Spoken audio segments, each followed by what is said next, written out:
ये submarine 46 kilometre प्रति घंटे की रफ्तार से चल सकती है और 800 फीट की गहराई तक जा सकती है। अब अमेरिका का एयरक्राफ्ट कैरियर देखिए, दुनिया में इसे समंदर का सिकंदर कहा जाता है। इसकी एक मूवमेंट से दुश्मन थर थर कांपने लग जाता है। नाम है यूएसएस अब्राहम लिंकन। इजरायल की सुरक्षा के लिए अमेरिका ने अपने तीसरे कैरियर स्ट्राइक ग्रुप को तैयार कर दिया है। इस जहाज में 2 परमाणु रिएक्टर हैं, 4 स्टीम इंजन भी हैं। इसकी अधिकतम रफ्तार 56 किलोमीटर प्रति घंटा है। परमाणु ताकत से चलने की वजह से इसकी रेंज असीमित है।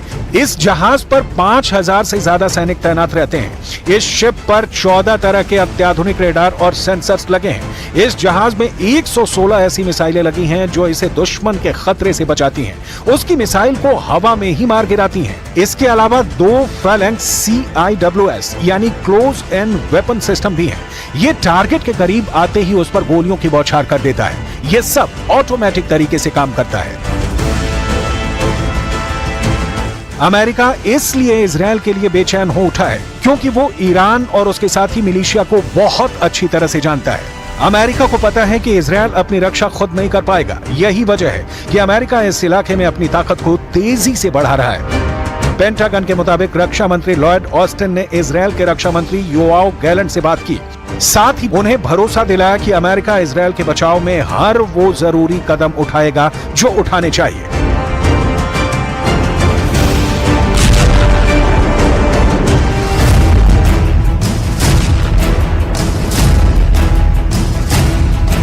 इस वक्त युद्ध का ट्रिगर ईरान के हाथ से निकलकर अमेरिका के पास पहुंच गया है।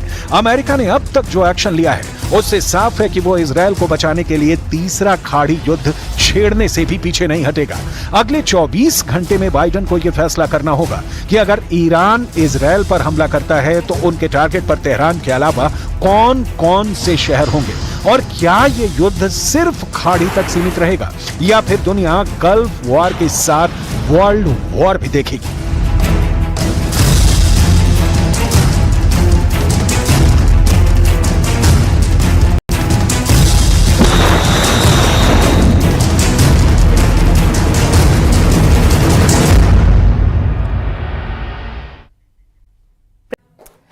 अब तय हो चुका है कि ईरान इजरायल पर डायरेक्ट अटैक जरूर करेगा। दावे तो यह भी किए जा रहे हैं कि ईरान के सुप्रीम लीडर खामनेई ने युद्ध का ऐलान कर दिया, जिसके बाद से ईरान 3 देशों के साथ मिलकर इजरायल पर एक बहुत बड़ा हमला करने की तैयारी में है।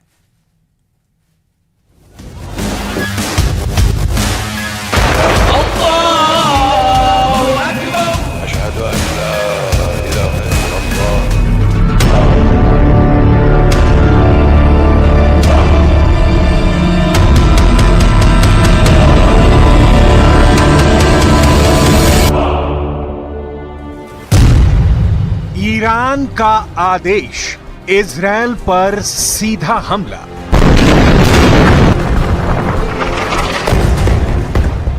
इस वक्त पूरा ईरान इजरायल से भीषण हमला लेने के लिए तड़प रहा है।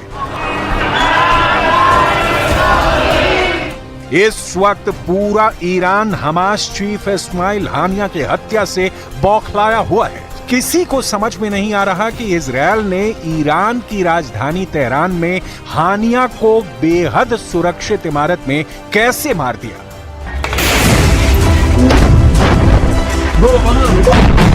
50 साल में ऐसा पहली बार हुआ है कि ईरान के सुप्रीम लीडर अली खामनेई ने इजरायल पर भीषण हमला करने का आदेश दे दिया है।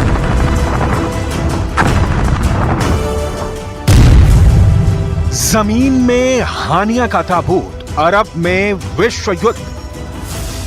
हमास पॉलिटिकल विंग के चीफ इस्माइल हानिया की हत्या का बदला लेने के लिए ईरान उतावला है। अब ईरान के सुप्रीम लीडर ने IRGC और ईरान आर्मी को ऑर्डर दिया है कि वो बदले की तैयारी करें। न्यूयॉर्क टाइम्स के मुताबिक ईरान के सुप्रीम लीडर अली खामनेई ने इजरायल पर सीधे अटैक करने का आदेश जारी किया है। सुप्रीम लीडर ने हानिया की मौत के बाद ही कहा था कि इजरायल को हमारे मेहमान को मारने की कीमत चुकानी होगी। हत्या के बाद सुप्रीम लीडर के घर ईरान के टॉप अधिकारियों की बैठक हुई है। माना जा रहा है कि इसी बैठक में बदला लेने का फैसला लिया गया है। ताजा खबरों से लग रहा है कि ईरान इजरायल पर एक बड़ा हमला कर सकता है।